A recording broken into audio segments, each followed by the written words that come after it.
जय हिंद दोस्तों। Toppers answer writing copy में मुदिता शर्मा हिंदी माध्यम, इनकी एथिक्स की कॉपी है। इसमें देखेंगे कि एथिक्स में इतने ज्यादा नंबर कैसे आते हैं। इस कॉपी से आप ये समझ सकते हैं इतने ज्यादा नंबर एथिक्स में कैसे आ जाते हैं। ये डॉक्टर भी हैं तो इनकी राइटिंग लोगों को लगेगा अच्छी नहीं है, लेकिन जब इनकी राइटिंग देखोगे तो आप समझोगे कि डॉक्टर्स की राइटिंग अच्छी होती है। बच्चों पर्चा बनाते हैं उसमें वो जल्दी के चक्कर में वैसा लिख देते हैं। बाकी राइटिंग और इतनी कॉपीज मैंने कराई हैं, उसमें आप ये भी देख सकते हैं कि कौन सा पेन यूज करने से चीजें चमकती हैं, कौन सा पेन यूज करने से ज्यादा अच्छा दिखता है। ठीक है, ये सब चीजें भी मैटर करती हैं। और अगर आपने एथिक्स में अच्छा मेहनत कर ली, कुछ टर्मिनोलॉजी है, निष्पक्षता है, वफादारी है, सत्यनिष्ठा है, ईमानदारी है, इन सब के अच्छे से डिफिनेशन याद कर ली, एग्जाम्पल्स याद कर लिए, प्रैक्टिस कर ली, तो एथिक्स में अच्छे नंबर आते हैं। अच्छे के सबसे अच्छे नंबर कहीं आते हैं तो एथिक्स में, जबकि एथिक्स का पेपर दिमाग का होता है, सबसे ज्यादा सोचने वाला, समझने वाला और स्पीड में लिखने वाला। चलिए देखते हैं। नैतिकता को परिभाषित कीजिए। सिंपल पहले क्वेश्चंस में यही आता है, ये क्या होता है, वो क्या होता है, इसको परिभाषित करो, इसका अर्थ बताओ और कुछ उदाहरण दे देने हैं, खत्म कहानी। तो पहले तो नैतिकता को परिभाषित करना है। उपयुक्त उदाहरणों के साथ इसकी आवश्यकता की व्याख्या कीजिए। उदाहरण देते हुए आवश्यकता क्या है नैतिकता की, बस इतना बताना है। 150 शब्दों में खत्म कहानी। तो उन्होंने क्या बताया, नैतिकता का तात्पर्य उस सामाजिक व्यवस्था से है जो समाज के प्रत्येक सदस्य के लिए निश्चित मूल्यों तथा प्रतिमानों को निर्धारित करती है। सामाजिक रूप से श्रेष्ठ आचरण को सुनिश्चित किया जाए। देखो कुछ जगह पर इन्होंने अंडरलाइन भी किया है, ठीक है, जो साफ साफ दिख रहा है। अक्षर इन्होंने, राइटिंग इन्होंने ऐसी लिखी है जो साफ साफ दिखे है बहुत बढ़िया तरीके से। फिर उन्होंने बता भी दिया, मूल्य अच्छे होंगे तो प्रतिमान, प्रतिमान से फिर आचरण बन जाता है। मूल्य अमूर्त विषय है, प्रतिमान मूर्त विषय, आचरण व्यवहार में आ जाता है। तो ये बॉक्स में भी इन्होंने बंद कर दिया, चाहते तो ऐसे ही छोड़ देते, लेकिन वो दूर से दिखे और थोड़ा पेज भी भरे, तो ऐसा भी आपको करना है। एक व्यक्ति को कोट कर दिया, वाटर लिपमैन, इनकी द गुड सोसाइटी नामक बुक है, उसमें इन्होंने कहा है कि वही समाज श्रेष्ठ है जिसमें अनुशासन पूर्वक सभी सदस्य सामाजिक नियमों का पालन करें। ठीक है, अब आपको क्या करना है, अब ये आपको मिल गए ना, अब इसी को कॉपी पेस्ट कर लो अपनी उस कॉपी में जहां आपने एथिक्स के एग्जाम्पल लिख रखे हैं कि मैं इसको यूज करूंगा। अगर आप इसको नोट करते रहेंगे जितनी भी कॉपीज कराई हैं, तो आपके पास एक बढ़िया सा तैयार हो जाएगा कि कितनी चीजें कोट कर सकते हैं। अब नैतिकता की बात आएगी तो आप इसी को कॉपी पेस्ट मार देना। समझ में आया? तो इधर उधर भागने की आवश्यकता नहीं पड़ेगी। जो कॉपीज हैं उन्हीं से आप अपने एग्जाम्पल्स, अपने जो नोट्स हैं उसको भी थोड़ा सा इनहेंस कर सकते हैं, थोड़ा सा वैल्यू एड अप कर सकते हैं। ठीक है, बाकी आपकी इच्छा। नैतिकता की आवश्यकता क्यों है? तो समाज के अस्तित्व के लिए, समाज के संचालन के लिए, सामाजिक व्यवस्था के लिए। अगर नैतिकता नहीं होगी तो कैसे जीवन चलेगा? कोई भी कुछ भी करेगा। नैतिकता है इसीलिए इतना सब व्यवस्थित तरीके से चल पा रहा है। दूसरा एग्जाम्पल उठाओ। पहला उन्होंने क्या बताया था, समाज के अस्तित्व के लिए। तो समाज के अस्तित्व के लिए थॉमस हॉब्स सबसे इंपॉर्टेंट पर्सन है कोट करने के लिए। इनको भी आप उठा के अपनी कॉपी में नोट डाउन करो। थॉमस हॉब्स के अनुसार प्रत्येक व्यक्ति मूलतः स्वार्थी तथा वासनापूर्ण है। ये लाइन नहीं नोट कर रहे हो कॉपी में तो भाई ये दोबारा नहीं देखने को मिलेगा। जो लाखों रुपए लेते हैं वो इन्हीं चीजों के लेते हैं, यही सब एग्जांपल्स देते हैं कि बेटा यहाँ कोट कर देना, ये बेटा ये एग्जांपल यहाँ लगा देना, ये एग्जांपल यहाँ लगा देना। आप नोट करते रहो तो ज्यादा बेहतर रहेगा। प्रत्येक व्यक्ति मूलतः स्वार्थवादी और वासनापूर्ण होता है, अतः समाज बना रहे हैं इसके लिए आवश्यक है कि सभी के लिए कुछ नैतिक मानदंड हों। यहाँ तक भी कुछ लोग कहते हैं कि माँ भी स्वार्थी है, माँ भी अपने बुढ़ापे में मेरा बच्चा मेरा देखभाल करे इसलिए वो सेवा कर रही है। पिता आपको इसलिए पढ़ा लिखा रहा है जब वो 60 साल का हो जाए तब आप उसको सुकून से आराम दें और जैसा उन्होंने आपकी सेवा की वैसे आप उनकी सेवा करें। तो स्वार्थीपना में जब आपको एग्जाम्पल देने पड़ेंगे तो आप ये भी देंगे कि कुछ लोग तो यहाँ तक कहते हैं कि माँ बाप भी स्वार्थी होते हैं। कुछ लोगों को बुरा लगेगा, ये इससे कैसे होता है? हाँ नहीं होता है, लेकिन जब आपको प्रूफ करना होती है चीजें, जब आपको मटेरियल लिखना पड़ता है तो आपको डीप तक जाके लिखना पड़ता है। ठीक है, दूसरा, समाज के संचालन के लिए आवश्यक है। तो नैतिकता बाहरी दबाव तथा प्रेरणा के रूप में प्रत्येक व्यक्ति को दिशा निर्देश देती है। समाज के संचालन के लिए मतलब समाज चल ही रहा है क्योंकि कुछ लोग नैतिकता का के ऊपर भरोसा करते हैं। आप देखते होंगे कि अगर सब भ्रष्ट हो जाएं तो क्या जीवन चल पाएगा? अफरा तफरी आ जाएगी ना, सब अनैतिक हो जाए तो क्या सब कुछ सही हो पाएगा? नहीं। कुछ परसेंट नैतिकता लोगों के अंदर है, कुछ परसेंट के अंदर नहीं है, दिखावा करते हैं, कुछ परसेंट के अंदर कतई नहीं है, वो तो कहते हैं नैतिकता जाए भाड़ में, हमें नहीं करना। तो अगर ज्यादा लोग अनैतिक हो जाएंगे तो चीजें बहुत ज्यादा बिखर जाएंगी। अब दो समाज की व्यवस्था के लिए सामान्य रूप से समाज में प्रत्येक व्यक्ति सक्रिय होकर तर्कशीलता से नहीं सोचता, अतः उसकी ह्यूरिस्टिक प्रोसेंसिस में सही आगतों का निर्धारण हो सके, मतलब सही तरीके से नहीं सोचता, ये मेन बात बताई।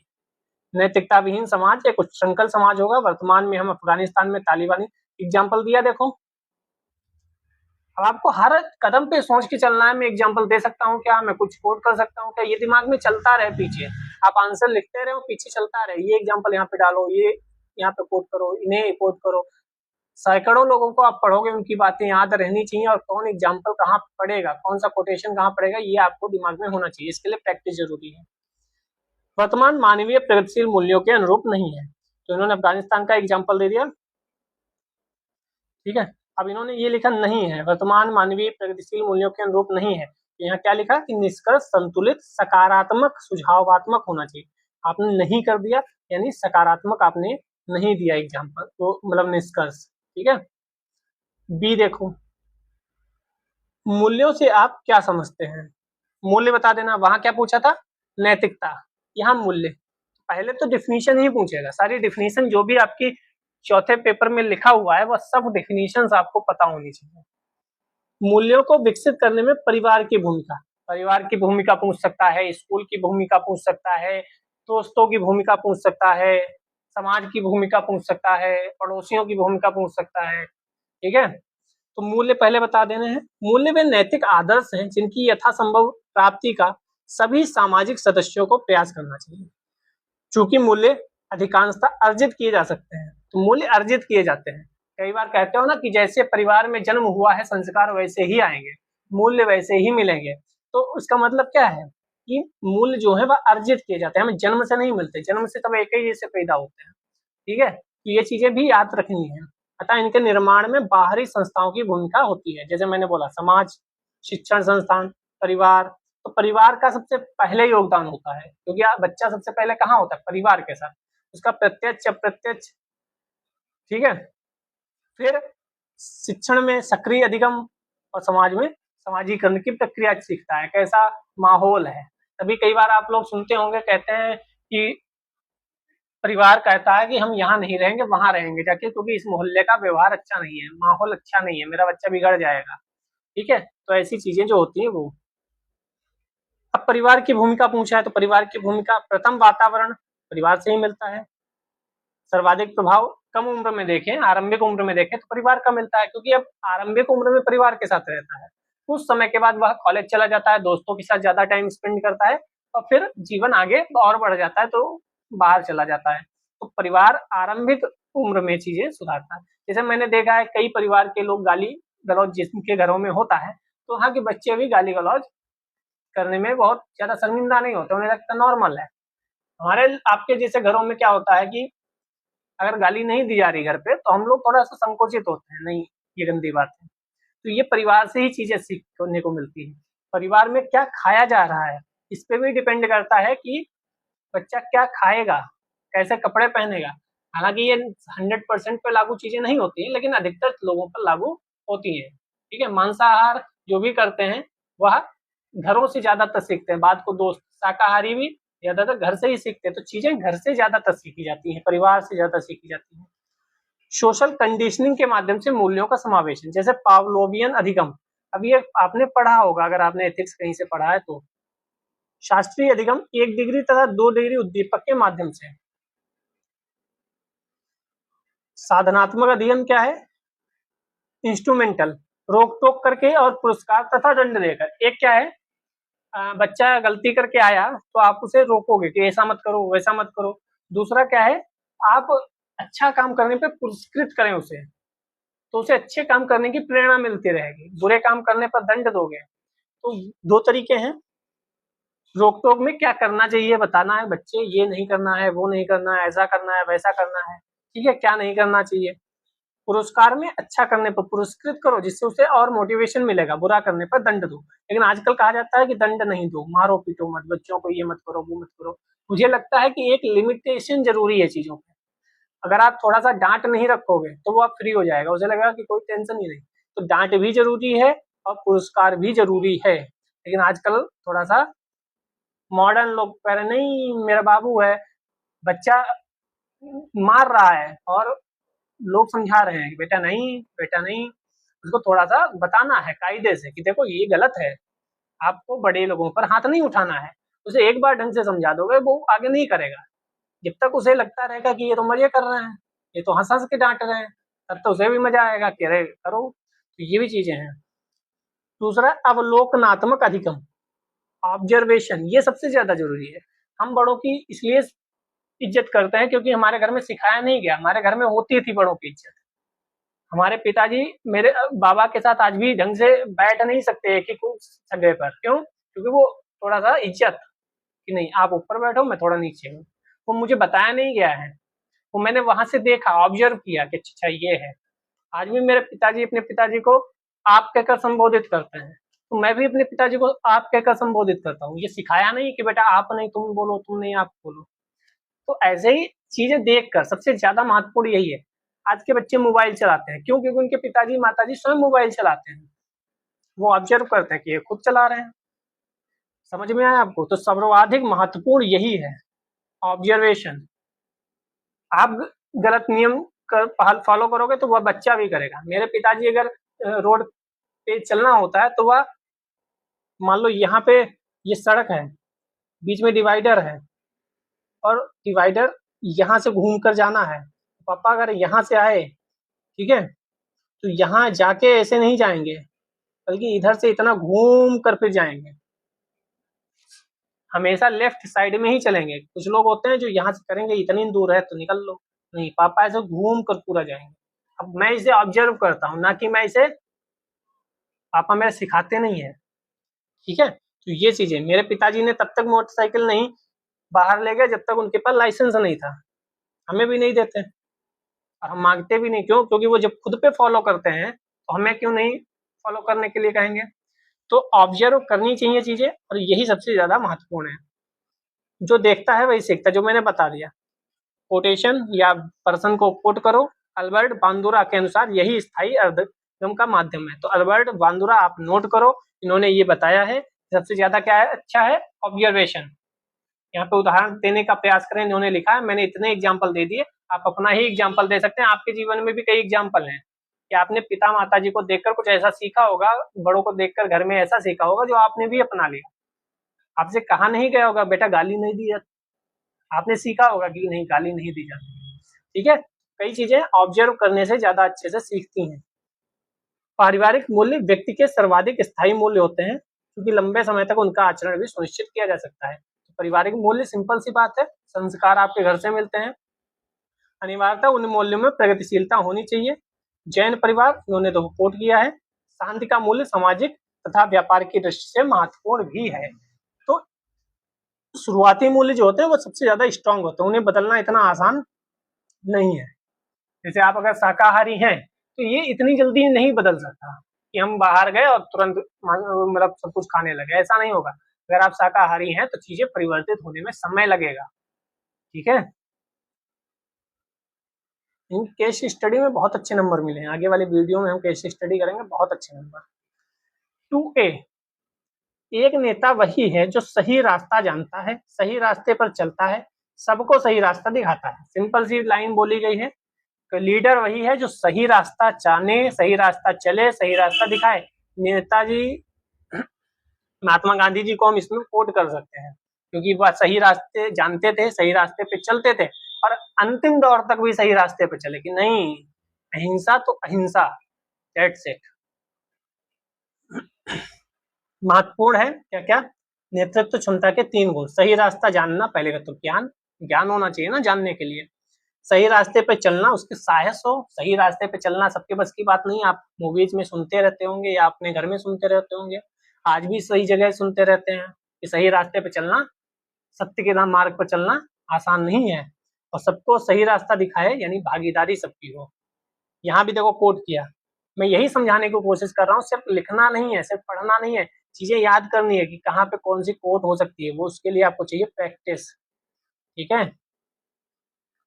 शैम मानेकशा ने एक भाषण के दौरान कहा कि संसाधनों की कमी इसलिए है क्योंकि नेतृत्व की कमी है। कई बार आप देखते होंगे, जैसे घर में मान लो कुछ बना, वो कम है, तब भी सबको मिल जाता है। क्यों? क्योंकि जो माँ है उसे पता है किसको कितना देना है। संसाधन की कमी है लेकिन फिर भी सबको मिल जाता है, सबका पेट भर जाता है। अगर वह सही ना हो, नेतृत्व सही ना हो, कुछ को ज्यादा मिलेगा, कुछ भूखे रह जाएंगे, तो ये चीजें होंगी। तो संसाधनों की कमी इसलिए है क्योंकि नेतृत्व की कमी है। नेता सिर्फ राजनीति में ही नहीं होता, वह जीवन के प्रत्येक क्षेत्र के लिए अनिवार्य गुण है, क्योंकि नेतृत्व वाला व्यक्ति समाज को सही रास्ता दिखाता है।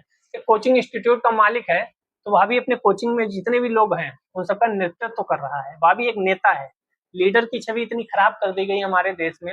लीडर का मतलब सिर्फ वही जो राजनीतिक पार्टियों में है, ऐसा नहीं है। लीडर मतलब लीडर, जो इंडिया क्रिकेट टीम का कैप्टन है वह भी लीडर है अपने टीम का। जो इसरो में प्रमुख हैं वह अपनी पूरी इसरो टीम के लीडर हैं। तो लीडर, नेता सिर्फ राजनीति में नहीं है। जैसे नेता का नाम आता है आपके दिमाग में एक ही छवि आती है, नेता मतलब राजनीतिक व्यक्ति, नहीं।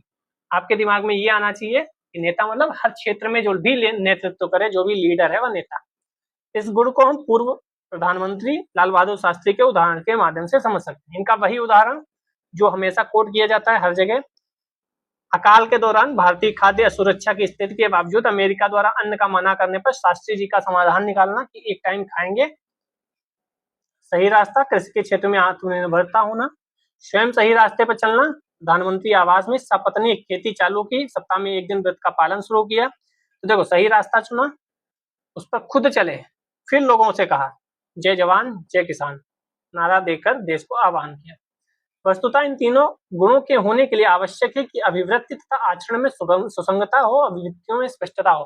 मतलब अभिवृत्ति मतलब आचरण। मैंने बोला कि भैया ऐसा है ना, हर व्यक्ति को 12 घंटे पढ़ना चाहिए, ठीक, आपने कहा बहुत बढ़िया। अब मैं खुद 10 घंटे नहीं पढ़ रहा हूँ, तो ये अभिवृत्ति और आचरण में समानता तो नहीं है ना, अलग अलग हो गई। अब मैंने आपसे कह दिया झूठ मत बोलो, और मैं ही कह रहा हूँ कि ऐसा है कि आज तो नहीं पढ़ा पाऊंगा, कल मैंने झूठ कह दिया था, तो ये गलत है ना। आपकी अपनी ही चीजों में अगर सुसंगतता नहीं है तो गलत है। अभिवृत्ति आचरण में खुद में पहले तो सही चीजें हों, अभिवृत्ति और फिर उसका आचरण। ठीक है।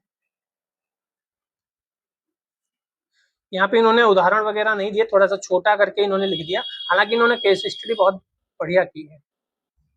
बी नंबर इसलिए छोटा लिखा क्योंकि पेपर लेंदी होता है। केस स्टडी में हमें बहुत ज्यादा पढ़ना पड़ता है, फिर उसको समझना पड़ता है, फिर लिखना पड़ता है। इसीलिए जो स्टाइलिंग के क्वेश्चन होते हैं ना, वो लोग थोड़ा थोड़ा लिख के आगे बढ़ जाते हैं। मेन बात लिखो आगे बढ़ो, मेन बात लिखो आगे बढ़ो। ठीक है। भारत में विभिन्न तथ्यों पर चर्चा कीजिए, भ्रष्टाचार और पद के दुरुपयोग को बढ़ाते हैं। ऐसा ही क्वेश्चन 2025 के प्रीलिम्स मेंस GS2 में आया हुआ है शायद, कि विधायकों की जो इतना ज्यादा पैसा पैदा होता है, ऐसे कुछ क्वेश्चन आया, मैंने कराया है पेपर, आप जाकर देख सकते हैं। भारत में विभिन्न तत्वों पर चर्चा कीजिए जो भ्रष्टाचार और पद के दुरुपयोग को बढ़ाते हैं। तो कितने उदाहरण आजकल में आते रहते हैं। देखो, करप्शन परसेप्शन इंडेक्स, पहली तो यही, क्योंकि भ्रष्टाचार पूछा तो हम वहां से शुरू करते हैं कि हालिया रैंक, अब इन्हें रैंक याद नहीं थी तो चेक करने वाले ने बताया रैंक भी बताओ। आपको याद हो तो लिख दो, नहीं याद है तो कोई बात नहीं, आप ऐसे भी लिख सकते हो, क्योंकि कितना याद करोगे। भारत की हालिया रैंक भारत में व्याप्त भ्रष्टाचार को पुष्ट करती है। पद का दुरुपयोग तृणमूल स्तर से लेकर सर्वोच्च प्रशासकीय स्तर किसी न किसी रूप में दृष्टिगोचर होता है। तृणमूल स्तर से दृष्टिगोचर होता है। दोनों शब्दों को देखो, क्या ये बढ़िया शब्द नहीं लिखे इन्होंने? तो ये तृणमूल मतलब जड़ों से है, नीचे से लेकर ऊपर तक। अभी नीचे से लेकर ऊपर तक भी लिख सकते थे, भ्रष्टाचार फैला हुआ है, लेकिन कुछ शब्द ऐसे लिखो जिससे पढ़ने वाले का, चेक करने वाले का थोड़ा वहां पे कंसंट्रेशन होके, अच्छा इतना बढ़िया शब्द लिखा, वाह। इन सब से भी प्रभाव पड़ता है, जब आप कॉपी चेक करेंगे तो आपको महसूस होगा। अब भ्रष्टाचार को इन्होंने परिभाषित नहीं किया, जबकि हमें भ्रष्टाचार को परिभाषित करना चाहिए। अब बढ़ावा देने वाले तत्व क्या क्या है ये बता दिया। पहले तो नागरिक समाज, 100 रुपया ले लो, मैं आगे जान दो। फिर कहता भ्रष्टाचार नेता करते हैं। हर व्यक्ति, वही कहते हैं ना, किसी ने कहा है कि वही नहीं करता भ्रष्टाचार, इससे मौका नहीं मिलता। तो सोशल सेक्शन, सामाजिक सहमति, कार्य शीघ्रता से हो, भैया 100 रुपये ले लो, आगे जाने दो। वही वित्तीय लाभ की आकांक्षा, कितने में जॉब लगेगी भैया, 5 लाख लगेंगे, जॉब दिला देंगे। अरे 5 लाख नहीं, तुम 6 लाख ले लो यार, पूरी जगह जमीन बेच देंगे, बस हमें जॉब दिला दो सरकारी। ये कौन करता है? नेता करते हैं? नहीं। लेकिन नेता तो बहुत खराब है, हम बहुत अच्छे हैं। ठीक है, तो हर जगह पर हर व्यक्ति, तो शैलेश लोढ़ा जी कवि हैं जो तारक मेहता का कैरेक्टर पहले करते थे, वो कहते हैं कि मैं कैसे मना करूं दूसरे को गलत करने से, जब मैं खुद कहता हूँ मैं गलत करता हूँ। ऐसा कुछ कविता है उनकी, बहुत बढ़िया है। मैं कहता हूँ छोटे बच्चों से काम नहीं कराने चाहिए, कहते छोटू एक कप चाय ला। मतलब वही चीजें है ना, सामाजिक रूप से बहिष्कार नहीं। अगर कोई व्यक्ति भ्रष्टाचार करके 5 लाख रुपया देके सरकारी पद खरीद लेता है और पैसे वाला बन जाता है, तो मोहल्ले के लोग उसको इज्जत की नजर से तब भी देखते हैं, जबकि उन्हें बेइज्जत की नजर से देखना चाहिए कि यार तुमने खरीदा है, तुम्हारी औकात नहीं थी। ये जिस दिन से करना शुरू कर देंगे, उस दिन लोगों के अंदर डिमोटिवेशन आएगा कि नहीं भैया, इज्जत चली जाएगी। लेकिन लोगों को फर्क ही नहीं पड़ता, वो तो और बताते हैं फलाने के लड़के ने 5 लाख देकर खरीद ली, देखो। तुम उनसे कहो कि बेटा तुम्हारी औकात नहीं थी, तुमने खरीदी है सीट, औकात होते तो परीक्षा दे के निकालते। विशल वर्क व्यवस्था का अभाव है, क्योंकि एक तो आदमी को पता भी चल जाता है, तब भी वो कहता है अपन क्यों झंझट में पड़े। समझ रहे हो आप? लाल फीताशाही प्रशासन में, प्रशासन नेता गठबंधन, नेता नेता नेता, प्रशासन भी उतना ही जिम्मेदार है। नेताओं की औकात नहीं कि वो 5 लाख करोड़ को कैसे कहाँ क्या एडजस्ट करके और पैसा पैदा कर ले, उन्हें नहीं पता है। आप भी जानते हैं जिन नेताओं को मतलब गुणा भाग भी नहीं आती, वह नेता कैसे भ्रष्टाचार कर लेते हैं बताओ। अगर उनके अंदर प्रशासनों का साथ नहीं है, अगर उनके पास अधिकारियों का साथ नहीं है, अधिकारी तो घपला करते होंगे, नेता के पास थोड़ी इतना गुणा गणित वो करते हैं कि इतना यहाँ से एडजस्ट कर लो, इतना एडजस्ट कर लो, इतनी पेटी वहां भेज दो। ये सब कौन करता होगा? लेकिन बदनाम नेता है। मैं नेता की तरफदारी नहीं कर रहा हूँ, मैं बस बता रहा हूँ हर व्यक्ति हर जगह पर कहीं ना कहीं भ्रष्टाचार कर रहा है, कहीं ना कहीं। लाभ का लालच, भय का डर, वित्तीय लाभ, भ्रष्टाचार निरोधक संस्थाओं में भ्रष्टाचार। भ्रष्टाचार वो चलता है ना मीम है या क्या है, जो भी है, कि वो रिश्वत लेते पकड़ा गया और फिर रिश्वत लेकर छूट गया। ठीक है, तो ऐसे भी है, कई जगह चीजें होती हैं। तो ये बढ़िया पॉइंट लिखा इन्होंने, भ्रष्टाचार निरोधक संस्थाओं में ही भ्रष्टाचार है। यहाँ एग्जाम्पल भी कोट कर सकते हैं, इन बिंदुओं का विश्लेषण भी करें। विश्लेषण का मतलब उदाहरण देकर, जो मैंने बताया उदाहरण दे दो कि भैया जनता जानती है। पद का दुरुपयोग कौन करता है? नागरिक समाज। व्यक्तिगत लाभ के लिए तंत्र से लाभ सुनिश्चित करता है। सामाजिक प्रतिष्ठा, सत्ता में पहुंच बनाने के लिए भाई भतीजावाद प्रशासन में चलता ही है, कहाँ नहीं चलता है, रोज एग्जाम्पल कोई ना कोई मिल ही जाता है। संसाधनों का डाइवर्जन सुनिश्चित होता है, लोक सेवा को व्यक्तिगत सत्ता समझा जाता है। भारतीय शासन व्यवस्था में भ्रष्टाचार तथा पद के दुरुपयोग को रोकने के लिए सोशल अकाउंटिंग तथा आंतरिक प्रशिक्षण के माध्यम से सहभागिता मूलक व कल्याणप्रद लोकतंत्र सुनिश्चित किया जा सके। समस्या सबसे बड़ी यही है, जिसको भ्रष्टाचार मिटाने के लिए बिठाया जाता है वो स्वयं भ्रष्टाचारी हो जाता है। जिसको कहा जाता है कि आप इसको अरेस्ट करेंगे क्योंकि ये रिश्वत ले रहा था, तो वो स्वयं रिश्वत लेकर उसे बचा लेता है। कौन नहीं भ्रष्ट है? किसी ने कहा भी है कि देश से भ्रष्टाचार कभी खत्म नहीं हो सकता। किसने कहा ये कमेंट सेक्शन में बताइएगा, अगर आपने पढ़ा होगा तो अवश्य बताइए। तो आज के लिए इतना ही रखते हैं, लाइक शेयर कमेंट कर ही दिया होगा। जय हिंद, जय भारत।